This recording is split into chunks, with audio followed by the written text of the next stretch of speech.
Hello friends, good morning. मैं अनीता आप सभी का आपके प्यारे से परिवार एस्पिरेंट फैमिली में बहुत बहुत स्वागत करती हूँ। दोस्तों, आशा करती हूँ कि आप सभी बहुत ही बढ़िया होंगे और अपनी अपनी पढ़ाई में व्यस्त होंगे। दोस्तों, चलिए आपकी पढ़ाई को और आगे बढ़ाते हुए आज के सेशन में हम स्टार्ट करते हैं व्यक्तित्व। दोस्तों, अब स्टार्ट करते हैं।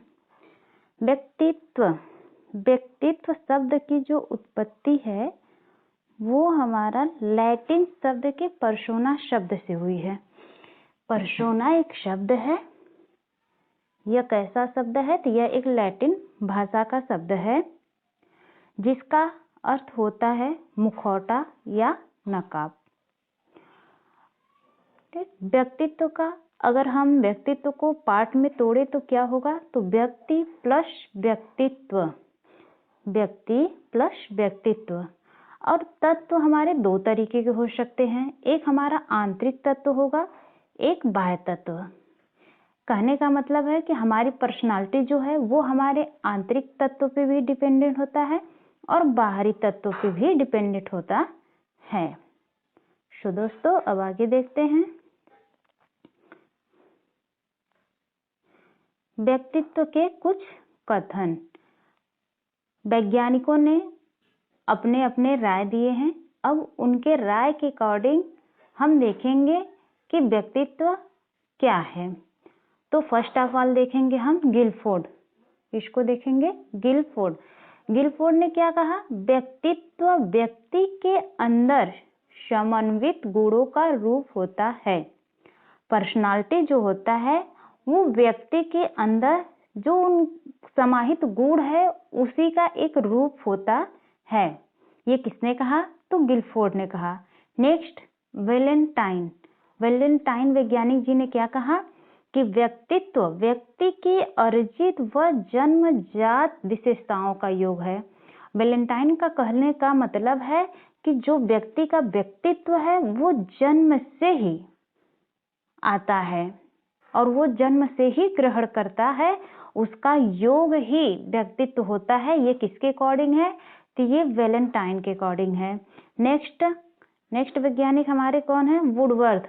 वुडवर्थ जी ने क्या कहा कि व्यक्तित्व व्यक्ति के समग्र व्यवहार की विशेषताओं का योग है। वुडवर्थ जी कहते हैं कि जो व्यक्ति का व्यक्तित्व है वो उसके समग्र व्यवहार पे जितना भी उसका जिस भी तरीके का उसका व्यवहार है उसकी विशेषताओं का योग ही व्यक्तित्व होता है। सो दोस्तों, नेक्स्ट कौन वैज्ञानिक है? आलपोर्ट। कौन है? आलपोर्ट जी बहुत इंपॉर्टेंट है क्योंकि इनका बार बार क्वेश्चन पूछता है, तो ये इंपॉर्टेंट है, इसको याद रखिएगा। आलपोर्ट जी ने क्या कहा? व्यक्तित्व व्यक्ति के अंदर उन मनोदैहिक गुणों का एक गत्यात्मक संगठन है जो वातावरण के साथ अनूठा संबंध स्थापित करता है। कहने का मतलब है कि जो व्यक्ति का व्यक्तित्व है वो व्यक्ति के मनोदैहिक गुणों का योग है। जो उसके मन का है, उसके देह का आचरण है, मतलब उसके शारीरिक आचरण, उसके मन का आचरण, उसका एक संगठन ही व्यक्तित्व है जो वातावरण के साथ संबंध बनाता है। मतलब वो इन्वायरमेंट के साथ कैसा बिहेवियर कर रहा है, इसी व्यक्ति के उस व्यक्तित्व को ही हम व्यक्तित्व कहते हैं। ये किसके अकॉर्डिंग है? तो ये आलपोर्ट के अकॉर्डिंग है। और हाँ, यहाँ पे एक बात ध्यान रखने वाला है कि अगर आपको नहीं समझ आ रही है कि कौन किसने कहा है तो आलपोर्ट हमेशा याद रखिएगा, उनके में ये देगा, क्या देगा? मनोदैहिक गुण। जब आपको ऑप्शन में मनोदैहिक गुण के अकॉर्डिंग दिख जाए व्यक्तित्व तो आप सीधे आलपोर्ट को लगा दीजिएगा। अब नेक्स्ट वैज्ञानिक हमारे कौन है? डेसिल जी ने क्या कहा? डेसिल जी ने कहा कि व्यक्तित्व व्यक्ति के संगठित व्यवहार का संपूर्ण चित्र है। इनका कहना है कि जो व्यक्ति का व्यक्तित्व होता है वह उसका जो भी बिहेवियर है, उसके बिहेवियर का संगठन, उसके व्यवहार का संगठन ही एक संपूर्ण चित्र की तरफ प्रस्तुत होता है, तो वही व्यक्तित्व होता है। कहने का मतलब कि उसके पास जो भी बिहेवियर है और वह जो प्रस्तुत बिहेवियर, अपना बिहेवियर प्रस्तुत करता है, उसी बिहेवियर को ही हम व्यक्तित्व कहते हैं। यह किसके अनुसार है? यह डेशिल के अनुसार है। अब हम देखेंगे व्यक्तित्व के प्रकार। सॉरी, थोड़ा ब्लर हो गया है। व्यक्तित्व के प्रकार क्या क्या हैं? तो सबसे पहले हमें इसको भी वैज्ञानिक के अनुसार देखना है। दो वैज्ञानिकों ने अपने अलग अलग राय दिए हैं, तो उसके अकॉर्डिंग हम देखते हैं। पहले वैज्ञानिक कौन है? जुंग या युंग। इनको जुंग भी कहा जाता है या युंग के अनुसार इन्होंने व्यक्तित्व के 3 प्रकार बताए। कौन कौन? अंतर्मुखी, बहिर्मुखी, उभयमुखी। सो दोस्तों, अब आगे हम देखते हैं कि अंतर्मुखी क्या है। अंतर्मुखी व्यक्तित्व, किसको हम अंतर्मुखी व्यक्तित्व कहेंगे? अब उसकी विशेषताओं के बारे में हम लोग जानते हैं।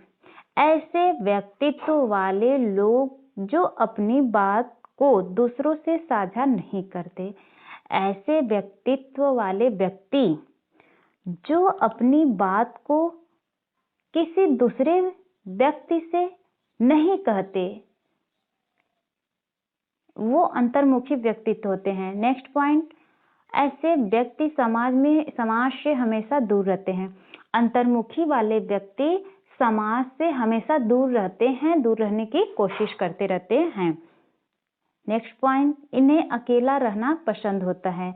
अंतर्मुखी वाले जो भी व्यक्ति होते हैं उनको अकेले रहना पसंद होता है। कहने का मतलब उनको बंद कमरे में रहना पसंद होता है। उन्हें शोरगुल बिल्कुल भी पसंद नहीं होता है। अंतर्मुखी व्यक्तित्व वाले व्यक्ति के बहुत कम मित्र होते हैं। ऐसे व्यक्ति अपना फ्रेंड सर्कल जो होता है बहुत कम रखते हैं। 1 2 4 फ्रेंड बस रख लिए, उसके बाद वो दोस्ती में इतना इन्वॉल्व नहीं होते हैं। इस प्रकार के अगर लक्षण किसी व्यक्ति में पाए जा रहे हैं तो वो उसका बिहेवियर या उसका व्यक्तित्व कैसा कहा जाएगा? अंतर्मुखी व्यक्तित्व। नेक्स्ट पॉइंट हम देखते हैं बहिर्मुखी व्यक्तित्व। बहिर्मुखी व्यक्तित्व वाले व्यक्ति के लक्षण क्या क्या होते हैं, अब उसको देखते हैं। तो फर्स्ट पॉइंट हमारा क्या है? ऐसे लोग समाज में काफी मिलनसार वाले व्यक्तित्व के होते हैं। ऐसा कोई व्यक्ति है जो समाज में बहुत ज्यादा मिलनसार है, समाज के व्यक्ति से अपनी जान पहचान बहुत जल्दी बना लेता है। तो इस प्रकार के व्यक्तित्व वाला जो व्यक्ति होता है वो बहिर्मुखी व्यक्तित्व वाला होता है। इसमें ये पॉइंट बहुत ज्यादा इंपॉर्टेंट है। इस नेक्स्ट पॉइंट क्या है? इन व्यक्तियों के मित्रों से अच्छे संबंध तथा अपनी बात को एक दूसरे से साझा करने वाले होते हैं। बहिर्मुखी वाले व्यक्तित्व के जो व्यक्ति होते हैं उनके मित्र भी होते हैं और वो अपने मित्र से अपनी बात को साझा करने में एक्सपर्ट होते हैं और उनका जो रिलेशन होता है वो बहुत अच्छा होता है। तो इस प्रकार का जो भी व्यक्ति बिहेवियर करता है उसके पास लक्षण पाए जाते हैं, वो बहिर्मुखी व्यक्तित्व वाला व्यक्ति होता है। नेक्स्ट पॉइंट देखते हैं उभयमुखी व्यक्तित्व। उभयमुखी व्यक्तित्व वाले व्यक्ति के लक्षण।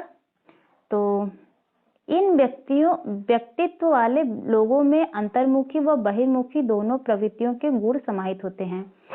ऐसे व्यक्ति जिनमें अंतर्मुखी का भी गुण पाया जा रहा है और बहिर्मुखी का भी गुण पाया जा रहा है। जैसे वह शांत रहना पसंद है और उसे मतलब घर में बंद रहना भी पसंद है, बट वह जब समाज में निकलता है तो समाज में लोगों से अच्छा बिहेवियर करता है, अच्छे से वार्तालाप कर सकता है, अच्छे से बातचीत कर सकता है और उसके पास जो भी मित्र होते हैं उनसे बहुत अच्छा बॉन्डिंग रिलेशन बनाए रखते हैं। तो उनमें दोनों का गुण पाया जाता है। तो इस प्रकार के व्यक्ति को हम उभयमुखी वाला व्यक्तित्व वाला व्यक्ति कहेंगे। अब देखते हैं हम किस वैज्ञानिक के अनुसार? शेल्डन के अनुसार। शेल्डन नाम के वैज्ञानिक है। अब उन्होंने किस आधार पे व्यक्तित्व के प्रकार बताए उसको देखते हैं। तो इन्होंने शरीर रचना के आधार पर व्यक्तित्व को 3 भागों में बांटा है।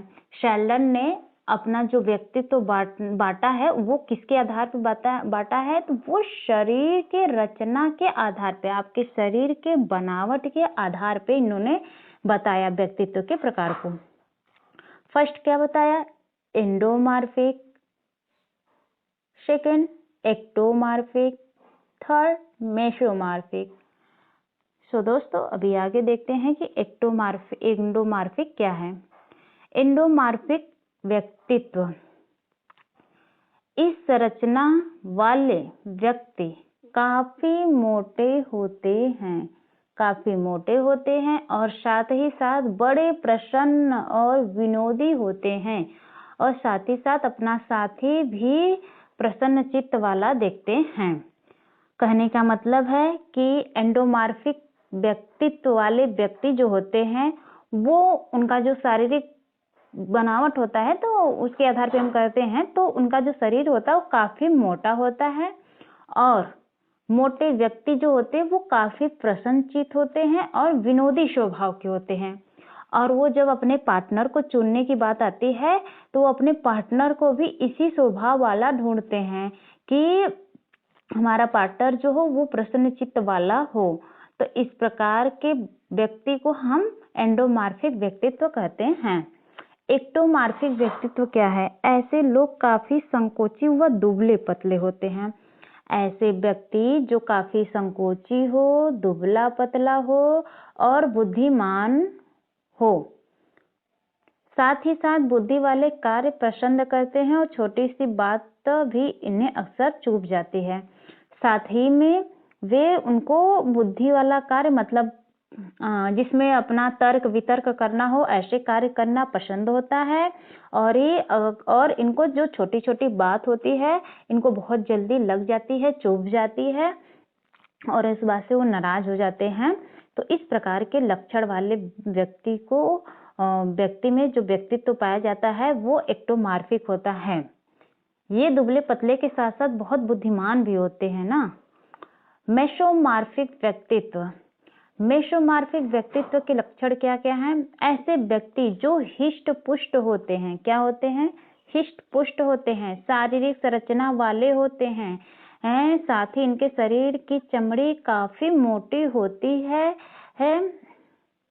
और यह मेहनती काम करते हैं, यह बहुत मेहनत का काम करते हैं, यह झगड़ालू प्रवृत्ति के होते हैं। ऐसे व्यक्ति जो हिष्ट पुष्ट तो हैं और उनकी जो चमड़ी होती है वो काफी मोटी होती है और ये बहुत मेहनती होते हैं, अपने काम के प्रति इतना ज्यादा मेहनती होते हैं कि उसको करके ही छोड़ते हैं। और लेकिन यह झगड़ालू प्रवृत्ति के होते हैं। तो इस प्रकार के व्यक्ति में जो व्यक्तित्व पाए जाते हैं वे मेसोमॉर्फिक पाई जाती है। जैसे आप लोग को मैं एक क्वेश्चन बताती हूँ। जैसे मान लीजिए इसका क्वेश्चन क्या बनेगा, क्वेश्चन बन गया कि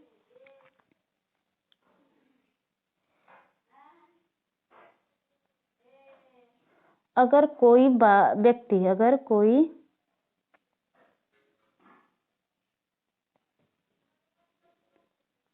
व्यक्ति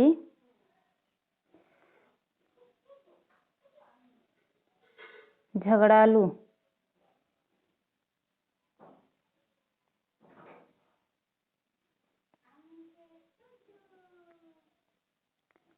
प्रवृत्ति का है तो उसमें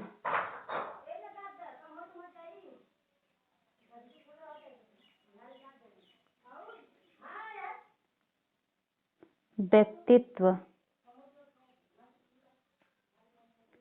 पाया जाएगा। तो दोस्तों आप लोग बताइए, मैं 2 मिनट का समय देती हूँ आप लोग को। अगर किसी भी व्यक्ति में व्यक्तित्व जो है झगड़ालू, कोई व्यक्ति बहुत झगड़ालू प्रवृत्ति का है तो उसमें व्यक्तित्व का प्रकार बताइए आप लोग।